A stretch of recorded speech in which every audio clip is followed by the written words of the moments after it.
So Libya, NOC, National Oil Corporation, has declared a force majeure.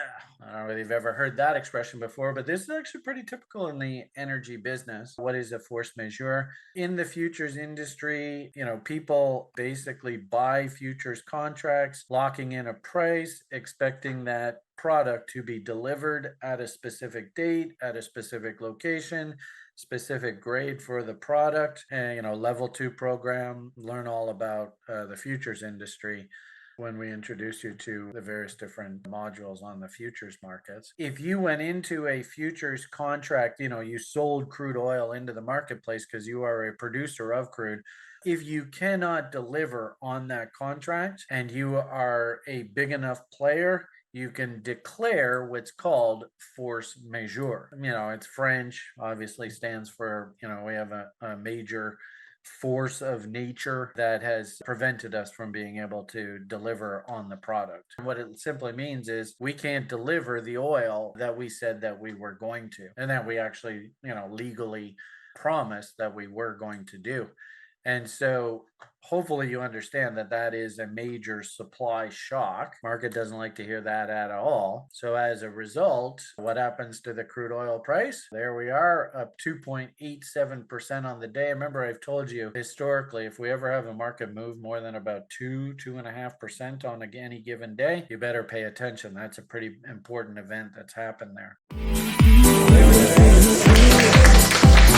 Broader market, just a quick overview. You can see stocks not overly happy. Why? We did have a pretty significant event happen in the crude oil market here today. And as I had said, I think this is good educational material for all of you, in that we had something that's called a force majeure happen in the crude oil industry today. So Libya, NOC, National Oil Corporation, has declared a force majeure. I don't know if you've ever heard that expression before, but this is actually pretty typical in the energy business and really commodity business. It's just we haven't really seen this in quite a while. So a lot of you new people to this probably have no idea what this is. And of course, if we look at the crude oil market, crude oil jumped dramatically on the event. And this gets a little scary because you all know what letter of the alphabet gets me bullish. And hopefully you can see we went down, we went up, we went back down, put in the prettiest little inside bar. I would call this bull rammy, but I guess Japanese candlestick aficionados, they would call this harami because baby's body's entirely inside mummy's body. But I would call that bull rammy. Call it an inside bar, call it 3-bar fractal. It doesn't really matter. It's a buy signal. And the market launched itself higher here. And of course, if we do actually head up through the top here, that's going to create a massive W. And I think I put it on here. Yeah. So you can see conservative upside objectives, and you can see the last time this thing started Wing out here, we had a pretty substantial rally. That was that whole seasonal trade, right? Buy your unleaded middle of February, sell it the middle of May, you made money 9 out of the past 10 years. Blah, blah, blah. Well, look at what we got forming here now. And look at where these damn foggy boggies are. So initial upside objective, $90 if that does fire. And then if all hell breaks loose, $105, 104 and change. One thing this is going to absolutely do is it is going to kick the shit out of any of this talk about lowering interest rates. What is it? So just to finish off this thought, what is a force majeure? In the futures industry, people basically buy futures contracts, locking in a price, expecting that product to be delivered at a specific date, at a specific location, specific grade for the product, and level 2 program. Learn all about the futures industry when we introduce you to the various different modules on the futures markets. But the point here is that if you went into a futures contract, you sold crude oil into the marketplace because you are a producer of crude, or you sold corn into the marketplace because you're a farmer of corn.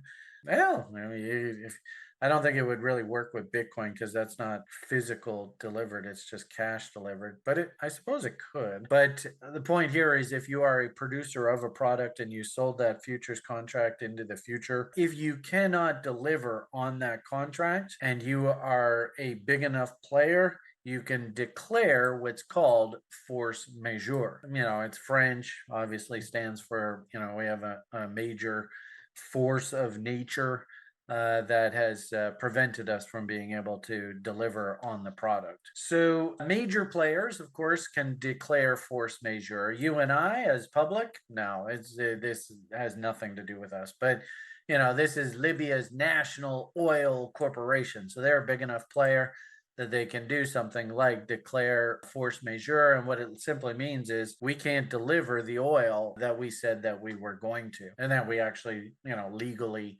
promised that we were going to do.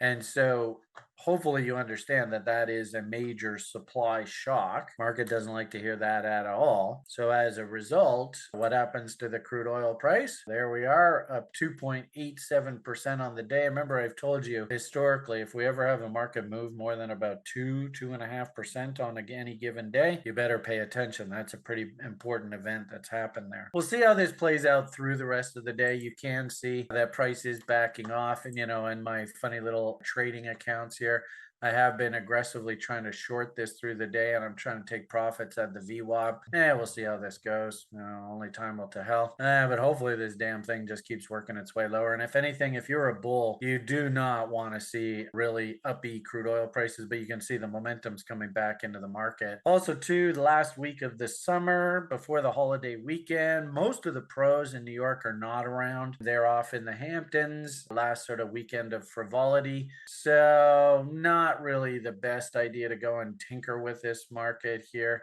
This was a pretty nice drop, and then it set up a bearish bot. You can see the bearish bot level, so that's basically what I'm doing here.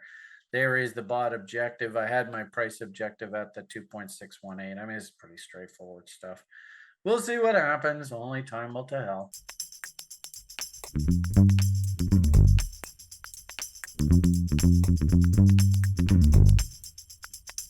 Thank you.